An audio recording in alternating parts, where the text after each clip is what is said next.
कक्षा 10 अध्याय 3 धातु एवं अधातु।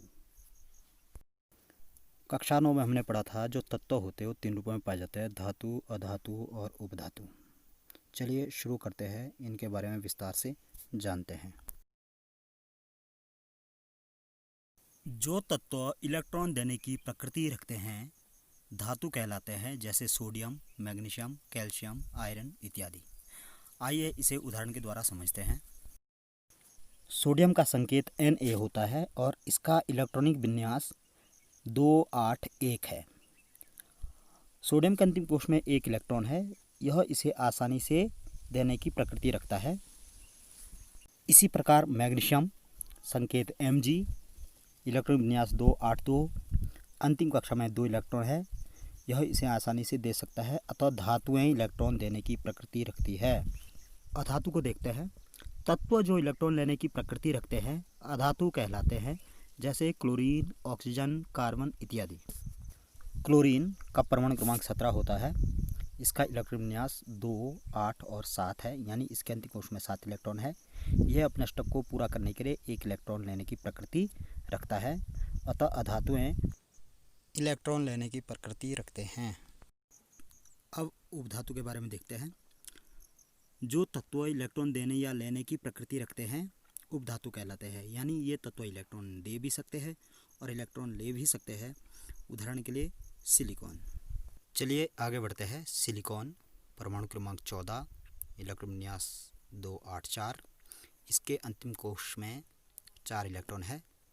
यह इन 4 इलेक्ट्रॉनों को दे सकता है और अन्य तत्वों से 4 इलेक्ट्रॉन प्राप्त करके भी अपना अष्टक पूरा कर सकता है। अतः हम कह सकते हैं कि जो उपधातुएं होती है वो इलेक्ट्रॉनों का दान भी कर सकती है और इलेक्ट्रॉनों को ग्रहण भी कर सकती है। चलिए धातु और अधातु के भौतिक गुणधर्मों को समझते हैं। पहला गुणधर्म है धात्विक चमक, यानी जो धातु है उनमें धात्विक चमक पाई जाती है। धातुएं चमकीली होती है, जैसे सोना, चांदी, जो भी चीज़ आप देखते हैं ये चमकती है। और जो अधातुएं होती है वो चमकीली नहीं होती है, किंतु अधातु में आयोडीन एक अपवाद है जो अधातु होने के बावजूद भी चमकता है। अब धातु और अधातु का अगला गुणधर्म है कठोरता। धातुएं सामान्यतः कठोर होती है, लेकिन लिथियम, सोडियम, पोटेशियम मुलायम होते हैं और इन्हें चाकू से भी काटा जा सकता है। और इधर अधातु को देखते हैं तो ये कठोर नहीं होते हैं। कार्बन का एक अपर रूप हीरा है, जो सबसे कठोर प्राकृतिक पदार्थ है। चलिए अगला पॉइंट देखते हैं। रूप का तात्पर्य यहाँ पर अवस्था से है। धातुएं कमरे के ताप पर ठोस रूप में पाई जाती है। यहाँ पर भी मरकरी एक अपवाद है। मरकरी सामान्य ताप पर द्रव अवस्था में पाई जाती है। मरकरी का सूत्र Hg होता है, जो संकेत है उसका।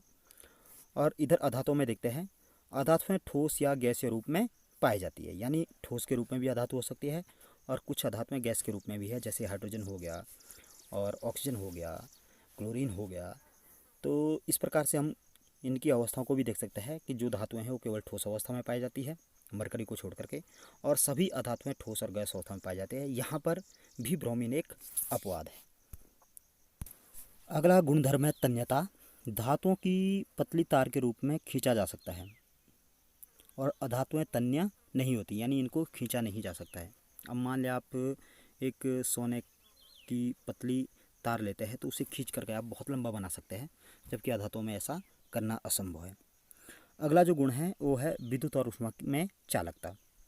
सामान्यतः धातुएं विद्युत और ऊष्मा की सुचालक होती है, जबकि यहाँ पर भी अपवाद है। सीसा और मरकरी यह दोनों ही ऊष्मा के कुचालक है। ठीक है। और अधातुओं में जब हम देखते हैं तो सामान्यतः अधातुएं विद्युत और ऊष्मा की कुचालक होती है,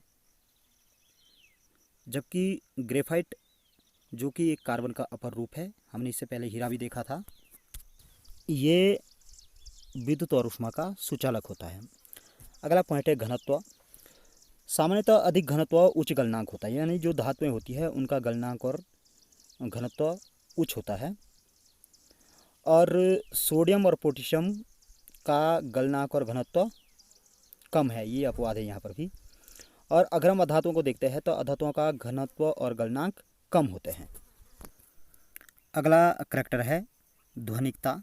धातुएं कठोर सतह से टकराने पर ध्वनि उत्पन्न करती है, यानी जब किसी सतह से धातु टकराएगी तो उसमें आवाज़ उत्पन्न होगी, जबकि अधातुओं में ऐसा नहीं होता है, यानी अधातुएं ध्वनिक नहीं होती है।